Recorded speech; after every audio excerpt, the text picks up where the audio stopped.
রাশিয়ার একটি startup company নেরি দাবি করেছে তারা জীবন্ত কবুতরের ব্রেন কন্ট্রোল নজরদারি ড্রোনে রূপান্তর করেছে। কবুতরের মস্তিষ্কে মাইক্রোস্কোপিক ইলেকট্রোড বসিয়ে সেটিকে জিপিএস এবং কন্ট্রোলারের মাধ্যমে দূর থেকে নিয়ন্ত্রণ করা যাচ্ছে। অবিশ্বাস্য হলেও সত্য, এই বায়োলজিক্যাল ড্রোনগুলো কোনো ব্যাটারি ছাড়াই দিনে 300 মিনিট পর্যন্ত উঠতে পারে এবং নজরদারি শেষে বেইজে আবার ফিরে আসে। 2026 সালে এই এআই বিপ্লবে প্রাণী, রোবট এবং মেশিনের মধ্যে পার্থক্য পুরোপুরি মুছে যাওয়ার পথে। এমনকি ভবিষ্যতে বিড়াল এবং পোকামাকড়কে এমনভাবে নিয়ন্ত্রণের পরিকল্পনাও অলরেডি স্টার্টআপ পিস ডেস্কে জমা আছে।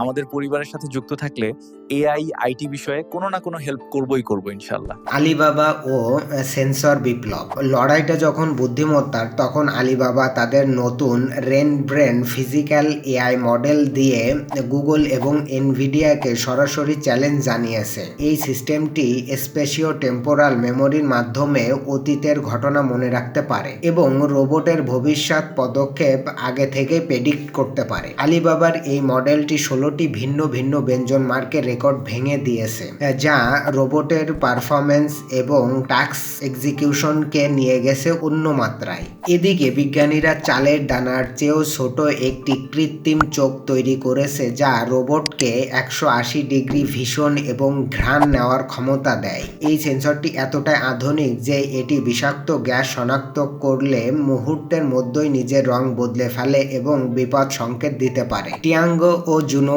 1। চীন সম্প্রতি টিয়াঙ্গো 3.0 নামে একটি পূর্ণ আকারের হিউম্যানয়েড রোবট উন্মোচন করেছে, যা এখন মানুষের মতো স্পর্শ অনুভব করতে পারে।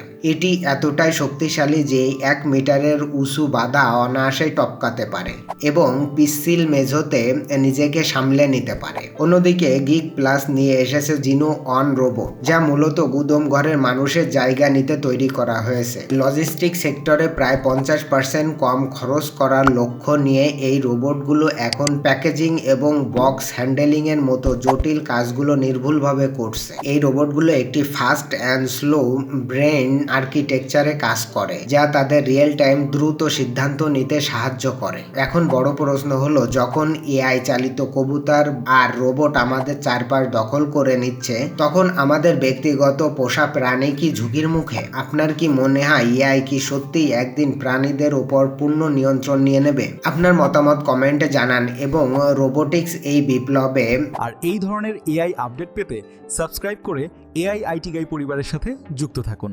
ধন্যবাদ।